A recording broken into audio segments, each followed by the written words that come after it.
Hi guys! So today nga is December 24, 3 p.m. After work, nag-proceed na agad kami sa supermarket kasi wala na kaming time. Wala na kaming time para mag-ready para sa Christmas Eve.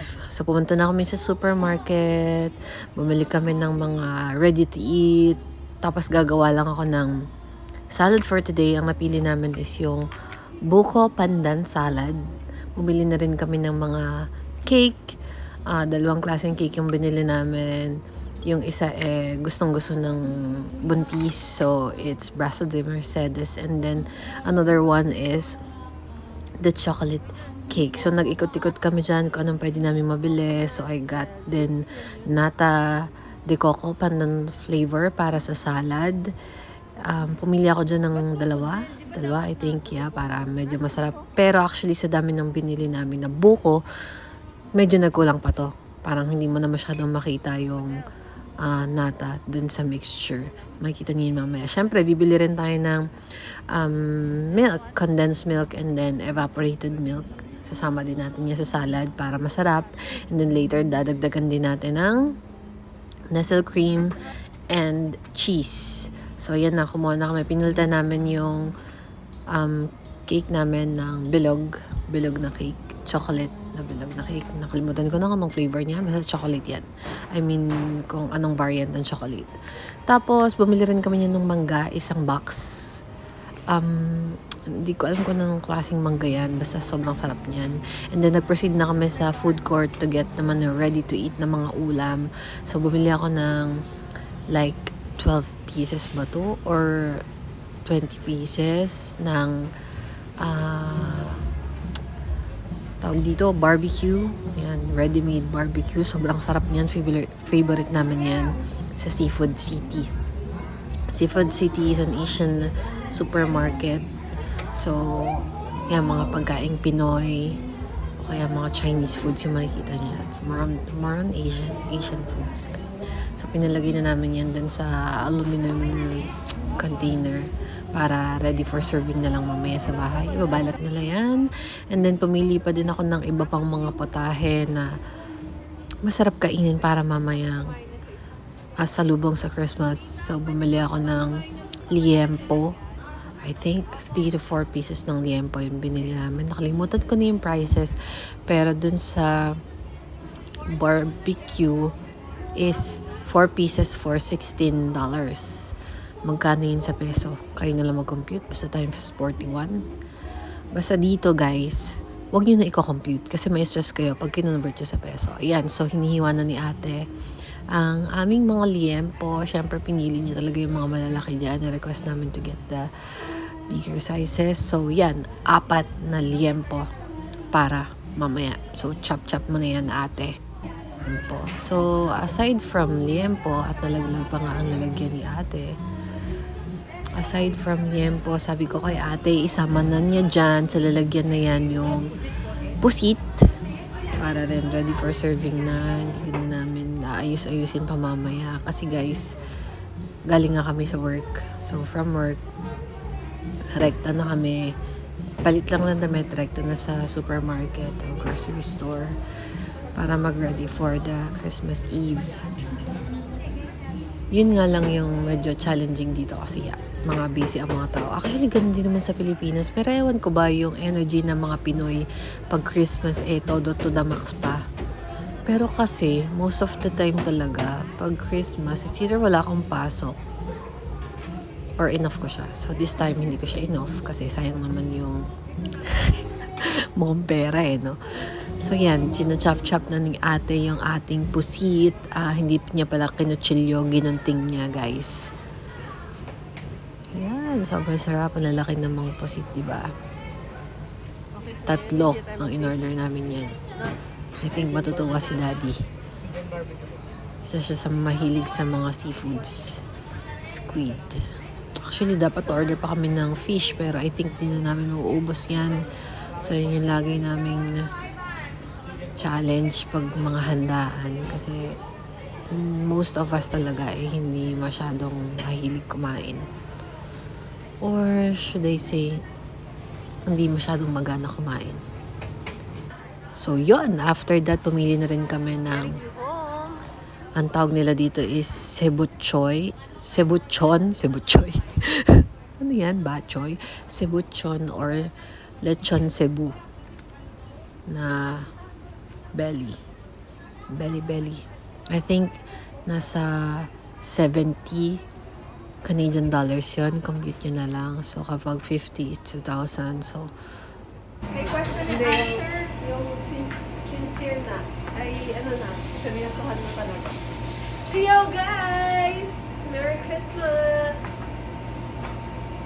So, most of our food for today, in-order lang namin kasi we're busy. Ang ginawa ko lang ay, ang tawag dito, buko salad. That is making, ano yan? Egg pie, buko pandan, salad. Buko pandan salad. Egg pie, lumpiang Shanghai. That's all guys. Ginagawa ko guys, this is buko pandan salad.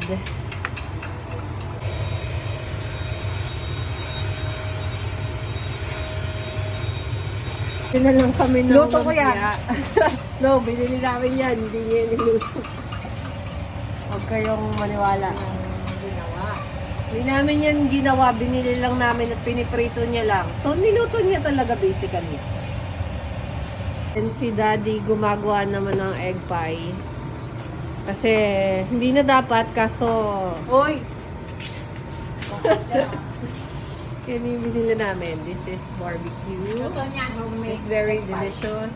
We have pusit, we have liempo, palabok.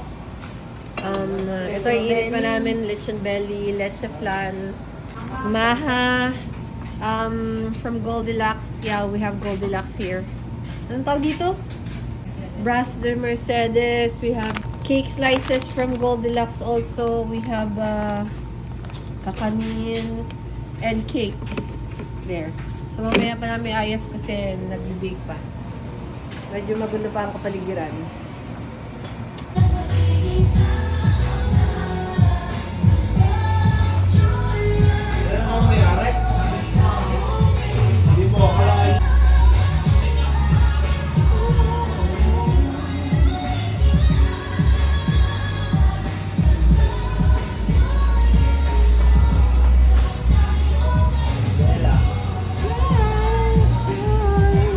Outfit check, guys! Merry Christmas! Lalabas kami today. Ito yung outfit natin. Red top? Red maroon top? Ano ba to? Cheerleader skirt, leggings, doble-doble yan kasi malamig. Winter, may snow sa labas. Pupunta tayo sa Dockworks. Let's go! Pag niya kasi nakatago yun, kaya hindi masyadong holy. Let's go, guys! Let's go!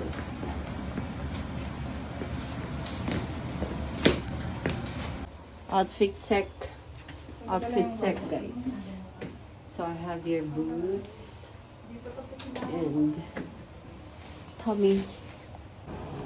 Yo, what's up, guys? Punta ko sa The Forks. Merry Christmas! Ito lang hindi masaya, you know. Outfit check. Yee. Boots. Boots. Kabilang side. Yeah. Ganda. Check. Taas ng boots. Taas boots. Taas ng boots. Yan. O, balik mo. Yan. Kabila. Diyos ko, parang bumabalansi muna. Philip Salvador. Harap sa harap.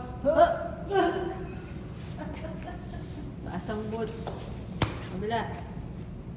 Pasay ko to. Kabila. Kasi mo di. Ayos mo. Wala ka sa sentro. Yun. Tapos Yan. yung forma mo nung nakaganon. Bakad putok do. Ud!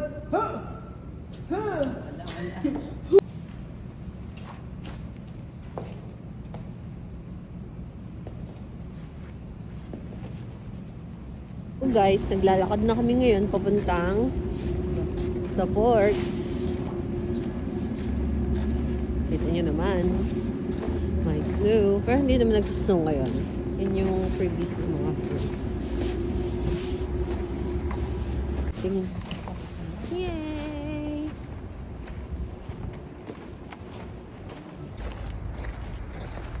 Oh my gosh, Christmas vibes.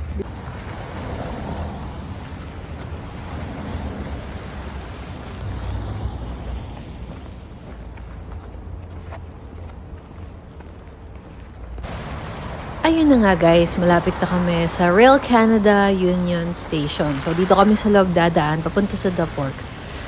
Para medyo maibsan naman yung lamig sa paglalakad namin. Actually, sobrang lapit niya lang talaga. At kung matatandaan nyo tong place na to, dito kami nag-picture taking or family photo last year, last New Year. So dito sa loob makikita nyo yung isa sa pinakamalaking Christmas tree na itinatayo every Christmas season and New Year. Magpipicture na nga sana kami ulit dito guys. Pero sabi ni Mama, sa iba naman daw. Kasi last year, ito na yung nakita nyo na background namin sa aming family picture. Ngayon nga pala hindi namin kasama si Arlon. Kasi kagagaling niya lang sa sakit. At takot siya na ma-expose sa lamig. Tapos magkasakit ulit. You know what I mean. Tapos si Mike naman, ongoing ang duty niya. So night shift kasi. Evening shift siya. So, matatapos siya ng around 10:30 pa ng gabi. Guys, we're here inside the Canada Rail.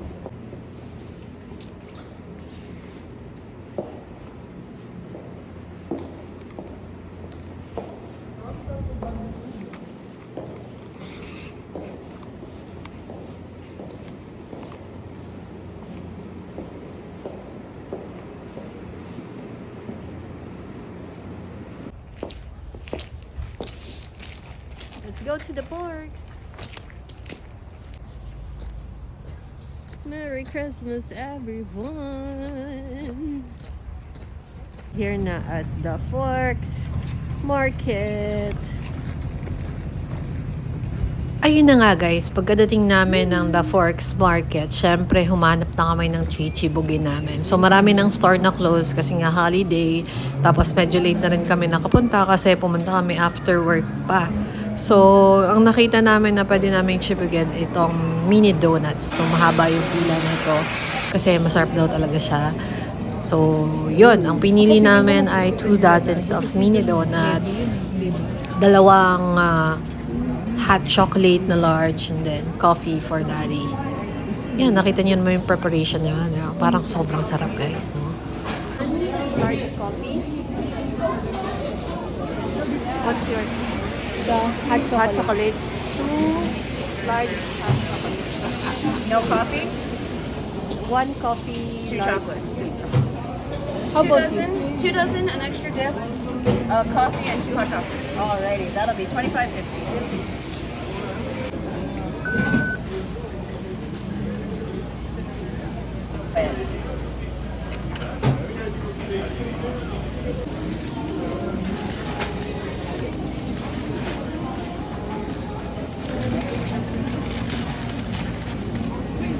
And then I just owe you 2 hot chocolates, and then we'll be good. Okay, thank you. You're welcome. And there you go. You're welcome. Merry Christmas.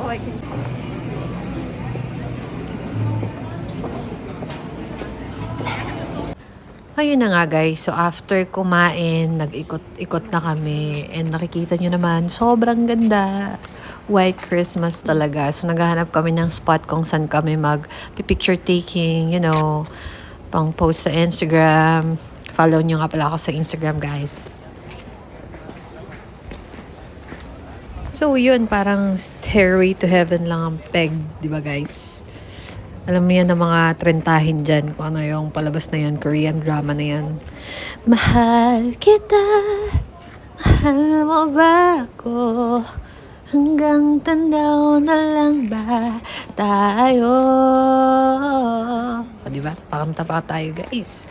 Parang hindi tayo medyo malat-malat dyan. And syempre yung highlight ng ating Christmas celebration, I think ginagawa ko na to for 2 years, mag-skating tayo.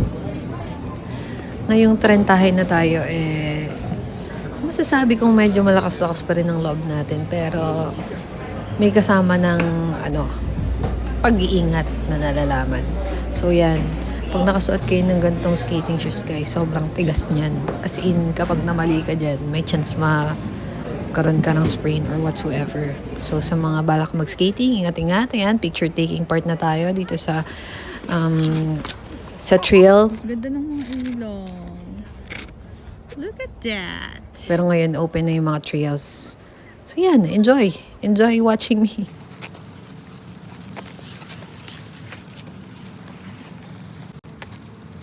Yun, after that, nag-TikTok na. Tapos, nag-skating ulit. At nag-skating ulit. Pauwi na kami guys! Pauwi na kami ng bahay!